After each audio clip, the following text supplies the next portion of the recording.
everybody. I hope you're having a wonderful day. Dang, I hit this and made them all go crazy. I wanted to do a reading for Tylee, Ryan, and JJ Vallos. I wanted to find out what happened to them. You know, it's been a while and the babies need to come home. So we're going to start this reading off with the King of Swords. And he's assertive. He's an authority. True. He says what's true according to himself. He's a mature, authoritative male. Leadership and intellectual power. Excuse me. The next one is the Four of Cups. And it's about disappointment, reevaluation, and dissatisfaction. I'm assuming that they didn't get, he told her that basically he wasn't seeing them. I think. That he wasn't seeing them, that they were going to have to reevaluate it. And he was disappointed because during his meditation, he saw that the kids weren't part of it either, just like Tammy wasn't. This guy. Five of Wands reversed. That is unhealthy competition, litigation, arguments, disputes, ongoing struggles, trickery. And that's exactly what I think he did. He told her that basically her children were zombies, and she believed him. Because the Empress, fulfillment, abundance, creativity, a mother figure. She loves nature. She's very productive, and she's a feminine. She's the epitome of femininity. So yeah. Oh goodness. The Strength is the next one. He wanted to be able to give her strength because I think that she fought him a little bit. She opposed it. She wasn't just like, this is not. But then she ultimately, she gives into it. Which is a strength. And I think that he was very much the strength for her. This is vitality, influence, willpower, compassion, facing problems, you know. But he wanted her to be able to face her own. He wanted her to do it. She had to do it, I guess, by his leadership standards, she had to do it. She had to be the one to do it. Six of Wands. The Six of Wands is all about, you know, reward and getting public recognition, self-confidence, success, completion of a project, good news, triumph, and progress. I'm going to assume that this is going to be after Tylee has passed. I think Tylee is killed. So I think that he directs her to harm Tylee. He tells her the reasons why he isn't seeing her. And he isn't seeing the children. And he's disappointed by it, you know. She's conflicted with him and within herself. Because, you know, all she had ever really wanted for the longest was just to be a mom, I think. I don't know. I'm just going to assume there. But the Empress, he wanted to give her strength. You know, he made these things to give her the strength, the courage to do what the plan needed. So the next one is the Page of Swords reversed, and that's after this victory, correct? Not a specific amount of time, but the next one is the Page of Swords, and it is reversed. And that is being in an unprepared state. It's sickness, rebel without a cause, misunderstandings, malicious gossip or malicious worries. Something, or malicious intent is another one. He bears the message that, you know, if anybody does this, I'm going to do this, whatever. The next card is the World. The World is all about reward, travel, satisfaction, certainty, completion, integration and accomplishment. So I feel by this point, which is the end of a cycle, which the Fool would be, of course, JJ would be the Fool. Both of them could be probably considered to be on this card here. But I think he knows what's up, and I think that you guys will make it just fine. So don't even worry about that. So the next one after the World is the Five of Cups. So she's not happy about the children and, you know, not having her children anymore. She's trying to, in a sense, drain herself of any of her feelings, you know. It's possible that she had thought that she had, you know. She's regretting it. She's having disappointment. She's trying to avoid it. She has a failure to really, really feel the emotions. She's very detached, you know. And we have the Seven of Pentacles reversed, which is repeating the same mistakes. Ignoring feedback. Sorry, guys. Need to give up or wrong priorities. He tells her while she's trying to grieve her children, by the way, it seems. Because this is like a Hawaii scene here. So she's grieving on the beach. He tells her, you know, you got the wrong priorities.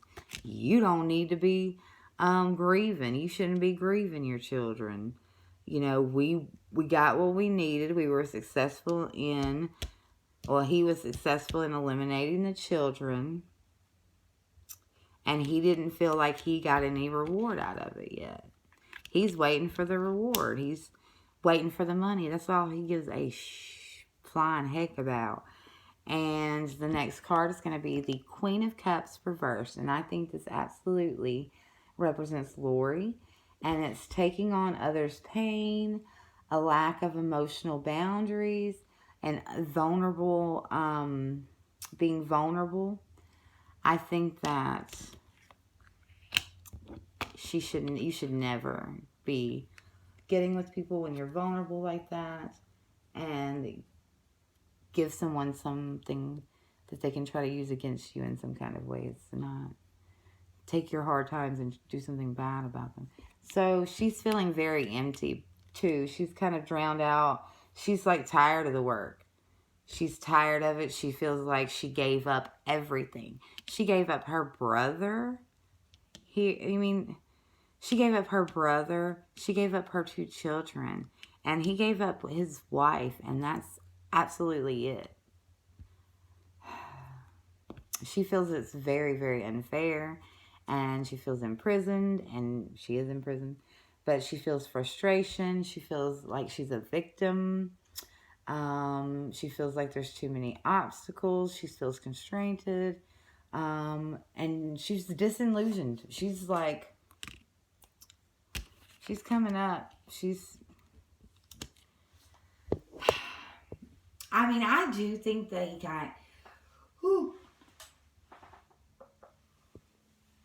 I do feel like he manipulated her into doing so. I feel like he manipulated a lot of these people, and I'm not sure how necessarily, because it's real odd.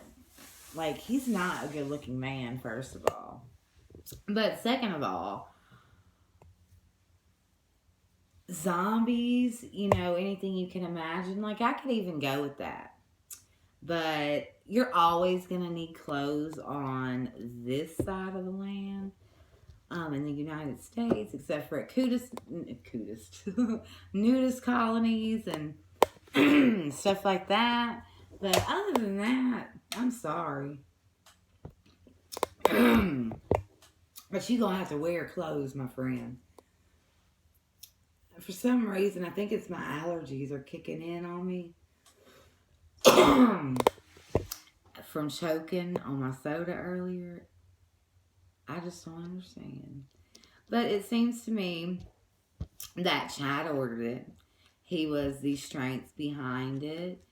Well, you know, the strength behind her it's basically like he wanted to tear her down to nothing. He got what he wanted. He's satisfied. But Lori is left with like nothing. It's almost like that was like the plan. But I don't know. It's kind of this whole energy of this case, it feels weird. But I can tell you this much. Because I know Julie Rowe has said that Tylee and them were just fine. She's been very, very contradictory on a lot of her statements. And it makes me very suspicious of her. I want to believe that she's a light worker.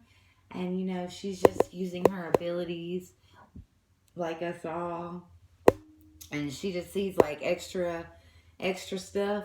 But I don't know. I can't believe someone who defends Chad so vehemently. He didn't do anything, you know. He's a wonderful guy.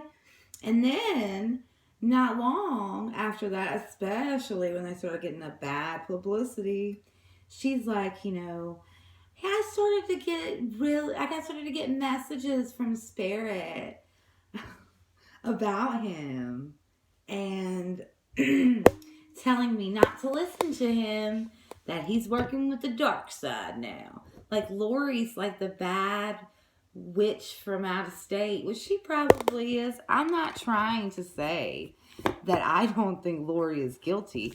Of course she's guilty. How could she not be? But I am, however, saying that she was manipulated and she was made to wholeheartedly believe every ounce of the lying, just dumb, just whatever he could think of at the time, I feel, to come up with. And she believed every ounce of it. And she's like Jesus or something. I don't know who she thinks she is. I really do not. But it's working for her. Because y'all gotta admit, she was in jail and she looked confident. She had people wondering, well, are the kids alive? Because she just walked in here like, I don't even understand what this is about. My kids are alive. I don't know what all this fuss is about. Her children are not alive. Not alive. And that is sad. And I wish that they were. But I have been blessed enough to spend time around their spirits. And they are some of the most loving children. I'm so blessed because I have all kinds of the children that I work with. They're around me very often, and they always bring joy with them because we have to grieve, I feel, on the other side, just like over here, you know. Our feelings don't just leave here, you know, the emotions that we have, they carry on with us, so you have to grieve over there just like you do over here. But over there, you know, you have more knowledge, so you're kind of able to discern it better and understand it. And understanding doesn't have to breathe acceptance or agreeance or even, you know, thinking it's okay. It's just understanding something so that you can understand or notice when you might see something like that happening and you'll say something. People, I want to talk about something. I want to talk about Lori and Chad really quick as well, and Lori's health decline. A lot of people started speaking out about how she was talking very crazy, you know, and they had noticed it. Can we do something as a society? I just hope that I can start this movement. Instead of overlooking the crazy, like maybe drive down a cliff, you know, just put my kids in a car and drive off of a cliff would be the best option kind of thing. And instead of brushing these things off and not getting into uncomfortable topics that are uncomfortable for us, can we please, as a society, make it a point to extend ourselves the most to those people, then to do our part to actively get them help when you see them heading toward a incline. Even if it's risking the friendship right then and there, or risking an uncomfortable situation for you. I just want us all to commit to, when we see something, we say something. We do not idly sit by and watch our friends or our loved ones just become so mentally tangled up that they do kill their husband, or they do drive their children off of a cliff. There was a therapist that heard this years prior, and it is our duty as fellow humans to help each other and to be there for each other. And instead of laughing at people who are crazy, in situations, have a little compassion for them, and maybe see what you can do to offer that person help. It doesn't even have to be money, a place to stay, nothing. But it takes you $0 to be a good dang person and to really listen to somebody, because sometimes it's all someone needs. We have got to start taking accountability for our lack of acting, of playing an unactive role in our friendships and in our families, so much so that people are lost, and you knew you seen it coming, but nobody did anything to stop the bus because you thought somebody else would. It's not somebody else's problem anymore, guys. It's our problem. It is our problem because of Bella and Celeste and Shanann and Gannon and I don't even want to get into the amount, but those are some of the ones that they could have been stopped. And if only we aren't talking about people behind their back, but we are trying to help them. We're not being a enabler.